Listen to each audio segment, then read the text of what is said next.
Olá pessoal, bom dia, tudo bem? Esse é o Memória Capixaba, eu sou Fábio Pirajá. Se puder, deixa um like, compartilha o canal, se inscreve lá no sininho, né? E ajuda a gente a crescer aqui na nossa pesquisa da história do Espírito Santo, sua gente, sua terra. E hoje vamos falar sobre o Padre Anchieta mais uma vez. Eu vi que é um assunto que interessa muito, não só aos capixabas, mas interessa a todo mundo, né? A católicos, a cristãos, os paulistas, né?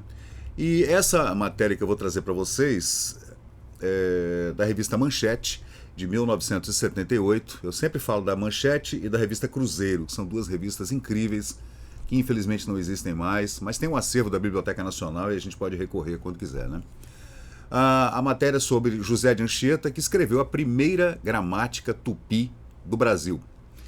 Abaré Bebê cumpriu a missão com a rapidez habitual e voltou à Bahia a 24 de dezembro de 1553, trazendo os padres Afonso Brás e Vicente Rodrigues e dois irmãos, José de Anchieta e Gregório Senão, que tinham vindo de Portugal doentes à procura de melhor clima. Essa é uma daquelas histórias, né, que a gente ouve sobre a vinda de Anchieta para o Brasil, em que condições. Ele era espanhol, mas estava em Portugal e passou por São Paulo, Salvador, deixou pegadas, né, da sua trajetória intelectual, jesuítica, e faleceu em Anchieta. E então a gente ouve várias histórias, né? Os dois eram muito versados na língua latina e Nóbrega, desde logo, resolveu valer-se de suas aptidões linguísticas, não só no ensino desse idioma, do latim, mas ainda para que estudassem o idioma dos índios, né, a fim de servirem como intérpretes, né, Anchieta e Gregório. Aí a história continua. Anchieta se empenharia a fundo, tão fundo nesse mister, que em breve era o principal linguista, né, dessa companhia, né? E então, língua era na época a expressão que se dava para um intérprete. Fulano é língua. Era assim que falava, não era fulano é um intérprete, não. Falava-se língua. José de Anchieta é o nosso língua. João Ramalho, como língua, fora de grande utilidade nas conversações que antecederam a fundação da Piratininga, mas não podia deslocar-se do meio em que vivia para atuar em outros lugares ou lugares distantes, né? Anchieta preparou-se para isso e tão bem não só escreveu uma arte de gramática da língua usada na costa do Brasil, como ainda escreveu outros para serem representados com a participação de índios convertidos em língua tupi. 2 livros, né? A gramática de Anchieta foi publicada em Coimbra em 1595, 2 anos antes da sua morte. Com seu ardor de catequista, Anchieta procurava converter os índios para que conhecessem e se empenhassem principalmente em cristianizar os seus chefes, né, os seus chefes indígenas.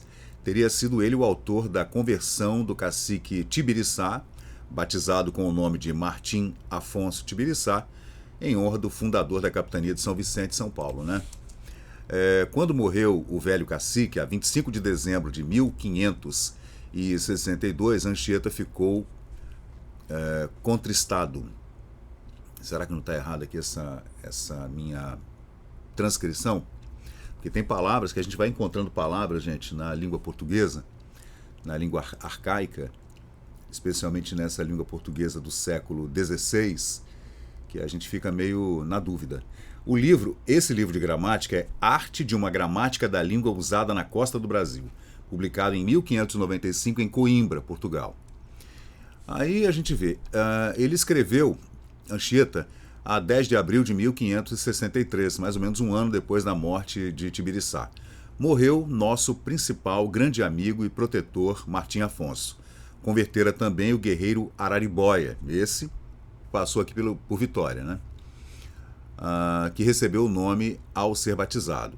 Ainda que José de Anchieta houvesse chegado ao arraial da Piratininga desde de terem sido construídas suas primeiras habitações, é considerado um de seus fundadores, pois participou de seu período inicial, ali já estando a 25 de janeiro de 1554, data da conversão de São Paulo, que iria dar nome à aldeia de São Paulo, né? Chamava-se Piratininga. E nós temos aqui a Piratininga também, né, onde está o 38º BI, em homenagem. Nesse dia foi realizada a missa que Anchieta, numa carta, disse ter sido a primeira, em 1554. Entretanto, o padre Serafim Leite diz que certamente o padre Nóbrega celebrara a missa antes, a 29 de agosto de 1553, um ano antes, né? Quase um ano antes, quando reuniram na aldeia cerca de 50 catecúmenes ou índios convertidos. A carta que Nóbrega faz esse registro é chamada pelo padre Serafim Leite de, aspas, a certidão de idade de São Paulo de Piratininga, fecha aspas. Anchieta ainda não era padre quando foi com Nóbrega a Iperoig, em missão de paz, junto aos índios tamoios, cuja ajuda se fazia necessária à expulsão dos franceses da Baía da Guanabara. Aí, gente, Iperoig é Ubatuba, né? Não é? Ubatuba? Cara, é uma confusão de nomes indígenas, né? Iperoig, uma história de resistência tão importante quanto o 28 de outubro, o 14 de setembro também é feriado em Ubatuba.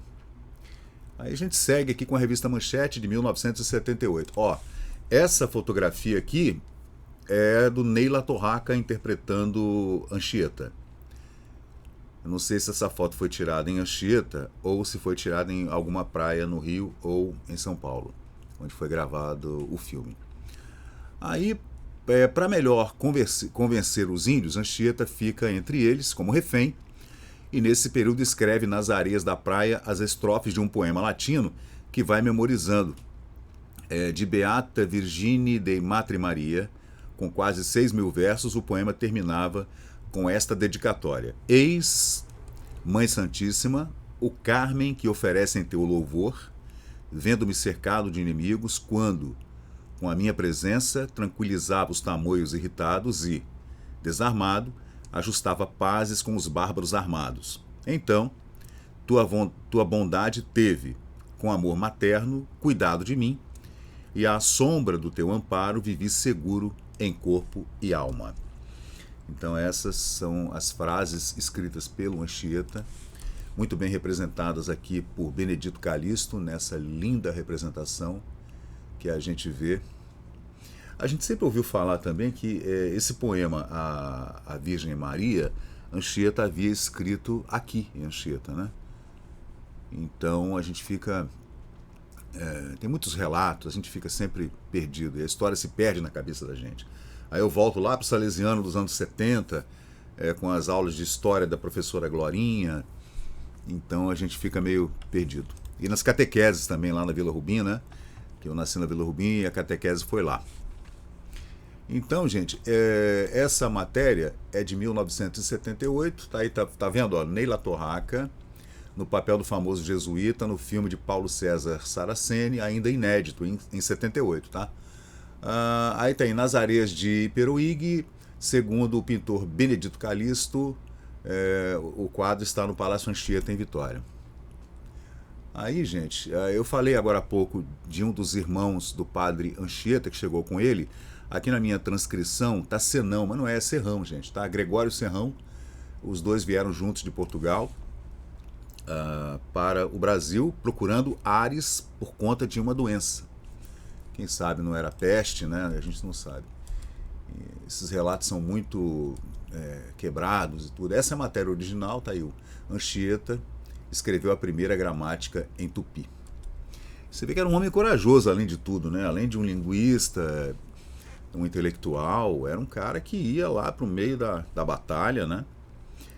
Ainda tentando tirar os franceses da Baía da Guanabara, os enfrentamentos entre tribos indígenas em São Paulo, em São Vicente, aqui também no Espírito Santo, Tibiriçá e Araribóia. Então, realmente, foi um homem corajoso, além de tudo. Então, a gente só tem que realmente enaltecer a sua figura, não só como um homem, um beato, um homem santo, assim como os católicos gostam, mas também como um homem e um herói. Valeu, gente. Eu sou Fábio Pirajá. Esse é o Memória Capixaba. Valeu.